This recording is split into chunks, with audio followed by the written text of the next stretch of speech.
What is going on, guys? My name is Brandinho and welcome back to the channel, and today we have been watching top 10 deep sea discoveries that proved the Megalodon existed. Now, the ocean is a big endless place, and there's still to this day so many undiscovered territories deep in the ocean. I believe there could be at least one like Megalodon, or there could be completely something else. I do believe there's definitely something lurking deep down below that none of us have even seen yet. Like the universe is a big place, like, you know, you haven't what's outside the world, and there's so many like hidden places in the world that no one knows exist, so there could be literally anything. So I am really intrigued by this one. I'm gonna say though, this will probably be a scary video, because like, imagine being at, look at the thumbnail as well, like look at that, imagine you're swimming on your own and you see that, mate. That would be the scariest thing ever. 100% the scariest thing I'll ever see. But anyway, yeah, let's take a look at this video. The Megalodon is one of the largest predators to have ever lived on this planet, so it's no wonder, although it's been extinct for millions of years,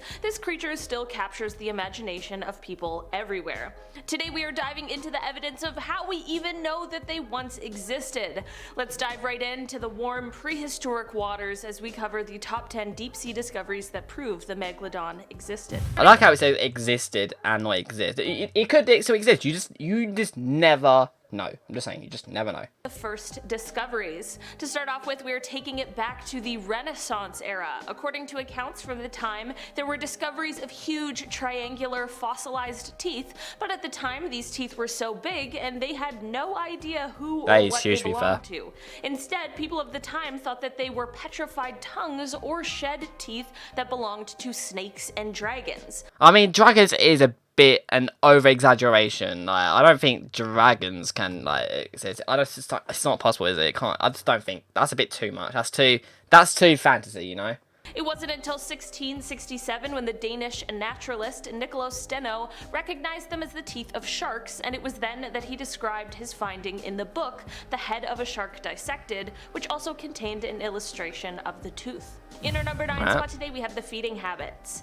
Well, it's hard to learn much about the habits of a creature that has been extinct for as long as the Megalodon has. There are different and really interesting clues we can use to determine some of the things that were once a complete mystery to us, and one of those things has to do with their feeding habits. Of course, a creature that is slated to be as large as the Meg is going to need a lot of fuel. It's going to need a big meal, and what better large meal lives in the ocean than a whale? You know what really annoys me? Like, you know what, have you ever seen like the Meg, like the actual film The Meg? It's like in like the trailer, like the Meg, it looks like it could easily eat like a whole ship, like easily go in one go in the trailer or anything. It looks like it can eat like a whole like sailing ship in one go.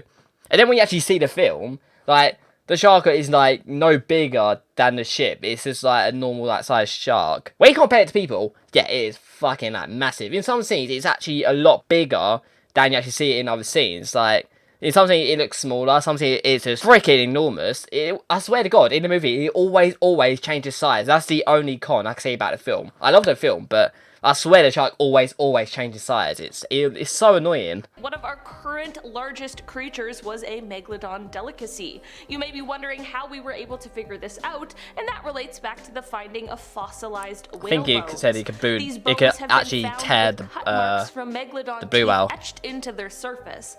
It is said that some of these bones even have nastier wounds, with the shark teeth actually still stuck in them from millions of years ago. Talk about an apex predator. In our number 8 spot today, we have the bite force. One thing scientists have been able to estimate about the Megalodon is what they think might have been the force that they could bite down with. So to set the stage, we of course need something to go on, unless you're already an expert in bite forces. Humans, our bite force is measured to be around 1,317 newtons. That doesn't seem too bad. Next, a great white shark, which seems to be quite the predator here currently on Earth. Their bite force is measured at about 18,216 newtons. Okay, I'm going to take a guess. So 18,000. So I'm going to say about around 30 to 35,000. I'm going to say about that. So now we have the Megalodon, one of the most powerful predators to have ever existed, the apex predator. Scientists estimate their bite force was between 108,514 to 182,201 newtons. I was completely way off. That's a bit 18 to 100, mate. I was way off. Like, forget that. Jesus Christ. Alright. Fair enough. There it is. A reminder that ours isn't even 1,500. It's discoveries like these that really put into perspective just how large and powerful this prehistoric creature really was. In our number 7 spot today, we have so many teeth. Bro, I swear, half this video has been like, about the teeth. It's literally been about half the teeth. I want to see some like footage that prove the Megalodon is. That's next time. I think that's next time. Because I'm just getting like teeth. That's all I'm getting. Teeth. There's so many teeth, and so little of really anything else that has been found. And that of course begs the question as to why. Well, apparently, part of this is because sharks continuously produce teeth throughout their entire lives, and depending on what they eat, they often lose their teeth. Like, apparently it's so common that they go through thousands of teeth in their lifetime. Maybe I'm new to the shark game, but I had no idea. But of course, this means that shark teeth are constantly raining down to the sea floor, only to later be discovered. But how do you actually know all this teeth is like from the Megalodon? This could actually be any other like creature. Like, it could be even one of them could even be like the great white shark. You know what I mean? Literally, teeth are so many different sizes and shapes. It doesn't not mean it could be from Megalodon. And mate, if you're getting teeth from Megalodon, you're fucking dead. I'm saying you're dead. Teeth are the hardest part of a shark's skeleton. Sharks' bodies are made from a softer cartilage rather than bone, sort of like the stuff that our nose and ears are made of. This means that the chances of these things surviving all of these millions of years are slim to none. In our number 6 spot today, we have a fossil. Bro, it's been about teeth and fossils. That's literally been the whole video so far. Bro, I want to hear some interesting stuff. I want interesting stuff. Number 1, better be good. It better be good. Here we go, teeth again. Than teeth, this whole video is about teeth. Have been lost to time, but that is exactly what makes this discovery so fascinating. A fossil found in Peru a few years ago is said to not only have been the discovery of a full set of teeth, but also a brain case and a small string of vertebrae, which is a very rare find. Right. Aside from just being a relic from a time long past, this fossil could give us immeasurable insights into what these creatures looked like, more so than we know now, and it may even be able to uncover some of the secrets that remain hidden in the past. In our number 5 spot today, we have their appearance. From when the existence of Megalodons was Give me something good. Give me good appearance. Recently, people believed that these sharks looked basically like a ginormous great white shark. Like, most of us have seen Jaws. Think of that shark. Or the 2018 classic, The Meg. That's what people assumed they looked like. Turns out, based on what we now know, that's really not the case. These sharks would have had a much shorter nose than a great white, like a sort of flattened and squished one. It also would have had longer, like Bro, like, if you're telling me like that right there image is your Megalodon compared to like the actual film, like that is a big. I mean, like, obviously in films they're gonna over exaggerate everything, but come on, mate. Like, I'm expecting a lot way bigger than a great shark, as you are like saying it. You know what I mean? Wait, because that looks like just the great white shark to me. Doesn't it look that threatening? Well, obviously it is threatening, but you know what I mean. Extra long pectoral fins, because when you're that big, you need all of the support you can get to navigate through the water. We thought that Megalodons would look like great whites because we thought that they were related, but as it turns out, that isn't true. Megalodons actually come from a different lineage of sharks, and sadly, they were the last member of the lineage. In our number 4 spot today, we have ancestors. Speaking of the life and lineage of Megalodons, let's take a look back at what we know about their ancestors. The oldest definitive ancestor of the Meg is a 55 million year old shark called Otodus obliquus. These sharks grew to be about 9 meters or 30 feet long. This of course isn't where things stop though. The evolutionary history of this shark goes back to another ancestor called Cretalamna, which lived about 105 million years ago. This means that the lineage of the Megalodon spans over 100 million years.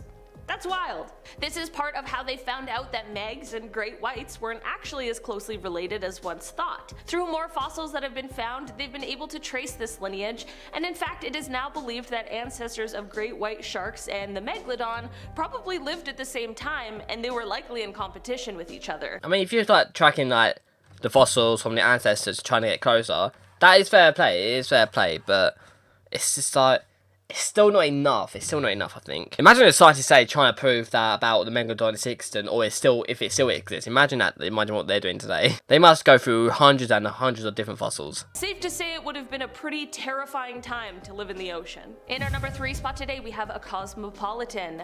One of the things that helps us to know that the Megalodon existed relates back to how widespread they once were on Earth. That's what I'm saying. They said that this species was adapted to warm tropical and subtropical waters, but that means that they could be found basically on every continent except Antarctica, and we have found the teeth to prove it. Apparently the places where most have been found include the east coast of North America, and definitely in the bottom of saltwater creeks and rivers in places like North Carolina, South Carolina, and Florida. They are also said to be a common find for divers off of the coast of Morocco. Imagine a diver going in the ocean on his own and just seeing this like massive history shark coming at you. Fuck that. I love dive. I've done diving before professionally, and I really did enjoy it. But if I'm gonna see a picture of a Megalodon coming towards me like that, I'm never doing it again. I'm never diving again. Fuck that. Fuck that. They're even sometimes found in the UK, but this is definitely more of UK? a rare sighting there. Nah. This is all to say that this proves to us that this was a species You'll that was never find that clearly in the UK, thriving mate. during their time here on Earth. It can be hard to imagine these prehistoric creatures, but in the history of our planet, they really aren't that long gone. In our number 2 spot today, we have rings. One of the best preserved and most complete Megalodon fossils or specimens finds its home in the Royal Belgian Institute of Natural Sciences Conservatories in Brussels. This includes a collection of 150 vertebrae that were found in the 19th century Antwerp, Belgium. When they were discovered, they weren't completely strung, but they were found in the same layer of rock in the same location, which would make it fair to deduce that they likely came from the same animal. Using 3 of these vertebrae, researchers were able to find out the age and roughly the size of the shark when it passed away millions of years ago. They were able to do this because apparently on shark vertebrae they have sort of rings, like trees do. Like you can count the rings of a tree, and you can apparently do that for a shark as well, which will give you an estimate on their age. On this specific specimen, they counted 46 circles in the vertebrae, which put the shark at roughly 46 years of age. This would have been quite young for a Megalodon, since they are said to have lived to be about 88 to 100 years old. Having this age estimate allowed them to also estimate the potential size of this Megalodon, which they said was around 9.2 meters or roughly 30 feet. In our number 1 spot today, we have... I'm expecting something good here, come on. Bye bye Megalodon. To cap off this list today, it only seems fair that we talk about what happened to the Megalodon. If they were these huge, powerful apex predators, how did they die off, especially when other shark species have seemed to survive? We know that the Megalodon was extinct by the Pliocene, which was 2.6 million years ago, and was when the Earth entered a phase of cooling. We of course can't know exactly the moment the last Megalodon died, but right now it is believed that it may have been about 3.6 million years ago. The cooling of the planet is likely the biggest contributor to the demise of the Meg.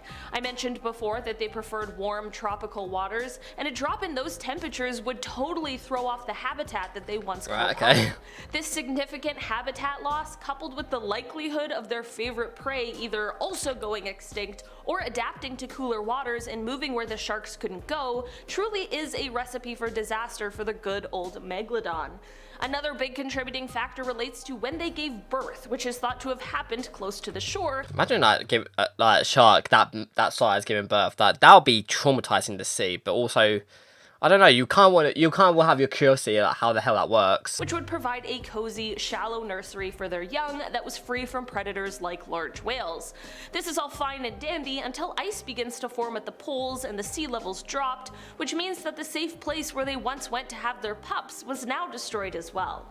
Scientists believe that up to a third of large marine animals, which includes 43% of turtles and 35% of seabirds, became extinct as a result of the cooling temperatures seen millions of years ago. This affected and significantly dropped the number of organisms at the bottom of the food chain, which ends up being a huge problem for our giant apex predators. Right, well, I mean, I'm not gonna lie, I'm a bit disappointed. I was expecting to see some, like, images captured or, like, short little videos captured of, like, you know, discoveries of the Megalodon, but what I got was, like, fossils, teeth, and it's like building structures of the Megalodon itself, or how big it actually is. That's what I got. Fair enough, you found all those fossils. Like, you know, it takes, like, imagine finding out it's a big, like, achievement, discovery. But, you know, I just want to see something, like, interested. I actually want to see something interesting, like capturing the sea. I want to see like some captured evidence, you know. I want to see some picture evidence of it. I mean, it's probably never going to happen. There's probably never been any videos, but I'm pretty sure there must have been so many videos captured within the ocean that was unsettling. But maybe next time we'll probably find a video like that. Maybe next time, yes. I mean, fossils. I mean, like fossils are fossils. Like it could have been from anything. It does not mean necessarily it was from the Megalodon itself. It literally can. Yeah, you have no proof of that. I mean, you could try, but you just don't know. It could literally be anything unless you actually pull that teeth